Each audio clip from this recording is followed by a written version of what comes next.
Today we are going to talk about a very sad but very real cloth diapering experience. I had originally titled this written post, 5 Ways I've Destroyed a Cloth Diaper. It turns out there's 9 ways I've destroyed a cloth diaper. Have you ever destroyed a cloth diaper? I would love to see your stories in the comments below. Maybe. This doesn't sound like a happy-go-lucky topic, but I thought it would be a great video to do because sometimes we need to be real about the not so awesome side of cloth diapering, and that sometimes we destroy cloth diapers, myself included. As a self-reformed cloth diaper addict and person in the cloth diaper space, it's happened to me. It's happened to me more times than I care to admit. I think that destroying cloth diapers is normal, but what I really want you to take away is that if a cloth diaper of yours dies, it's not the end of the world because they are not invincible. And I sometimes think you guys think that cloth diapers are invincible, but they're not. They're just something that lasts longer than a disposable diaper, and sometimes they die.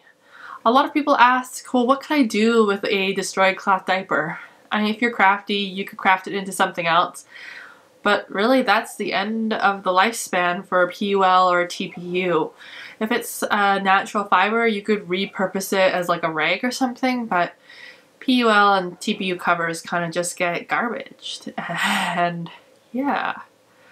I had someone say to me once, but I cloth diaper because I wanted to reduce my waist, and then my dog chewed it up, and it's like, that's just kind of now, that's like, sometimes things just die and they have to go in the garbage, and I know it really sucks, but cloth diapers are not invincible. The first way that I destroyed my cloth diapers was my mother's washing machine, and my mom's washing machine is evil.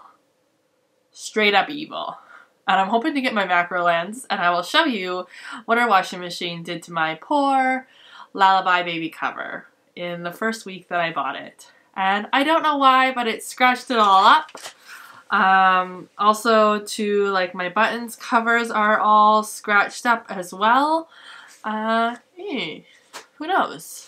The second way that I've destroyed my cloth diapers is by using too hot of water. And this is the reason that I've concluded that I've lost a lot of PUL diapers, both like buttons and my nuggles. So I bought these used. They were in immaculate condition.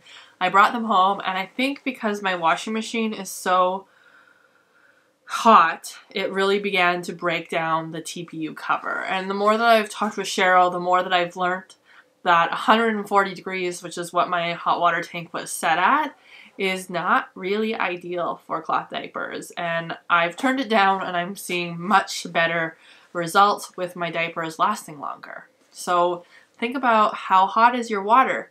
I know that they say PUL and TPU is supposed to last in enclaves and medical hospital facilities, but that's not the quality that we're getting when we buy cloth diapers, because then you wouldn't be able to afford cloth diapers. Some of it is and some of it isn't. My mom's washing machine, which eats covers because I used too hot of water and it started to break down covers. And number 3, because things end up in the wash. I once found a fork in the washing machine, and it's pretty much a miracle that nothing died. But this flip was not so lucky with a snappy, and it got a big nick in it. I'm still able to use this. The key with any destroyed cover that is like a nick in the PUL is just to make sure you have enough absorbency. I also don't use this cover in car seats, or maybe if we're going to be out all day. This is kind of like bum around the house cover because I can change it frequently. I've actually used these totally scratched up Nuggles covers in the car ride, and I've never had a problem because Nuggles, some of their covers, like depending on the year, will be like 2 layers. Some of them will just be like an extra thick, extra durable. But this one is 2 layers, this buttons one. But I don't use it anymore because I'm not a huge fan. The 4th way that I've destroyed a cloth diaper Destroyed is probably an exaggeration in this case. The fourth way that I've harmed a cloth diaper is that a hook and loop got undone in the wash and ate up the apple cheeks cover, so it really touched, it likes to stick to apple cheeks and then it's all like scuffed up. So, nah.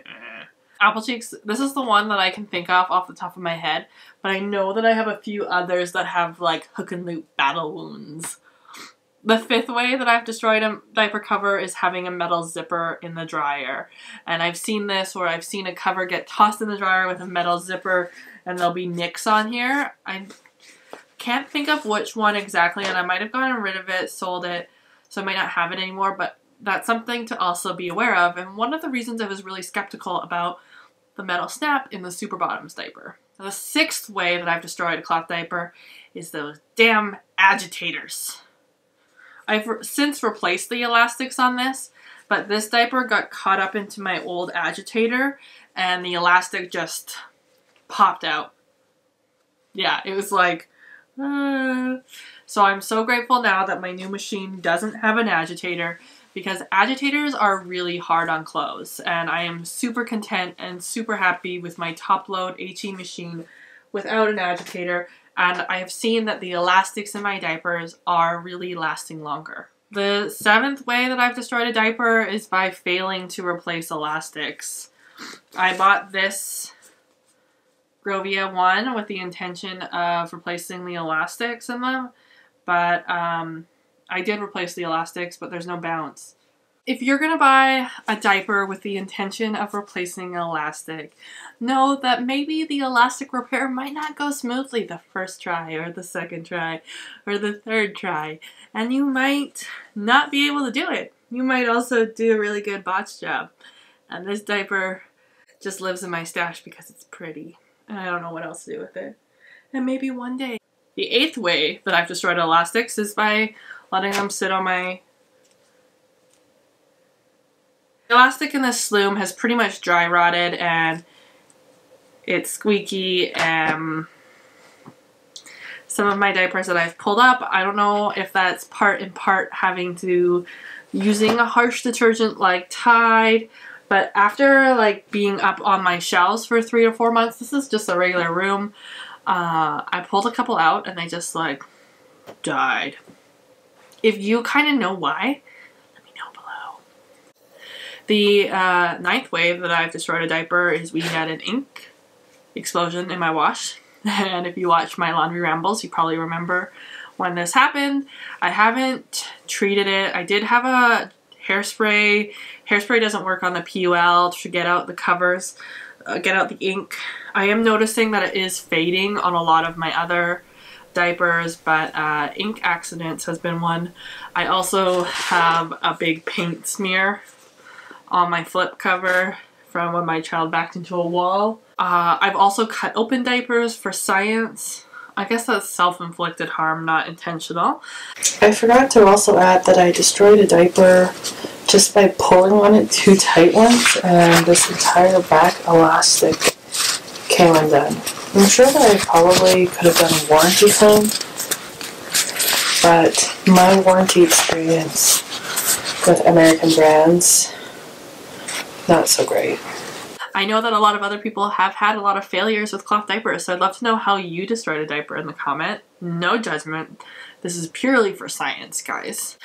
I've heard of dogs destroying diapers, children destroying diapers, ripping open a package with a knife. Bad. I'm trying to think what else. I'd love to hear your ideas. And yeah, diapers die for all of us. For me, with my covers, my scratched up covers, as long as I have a solid absorbency in there, I rarely get leaks.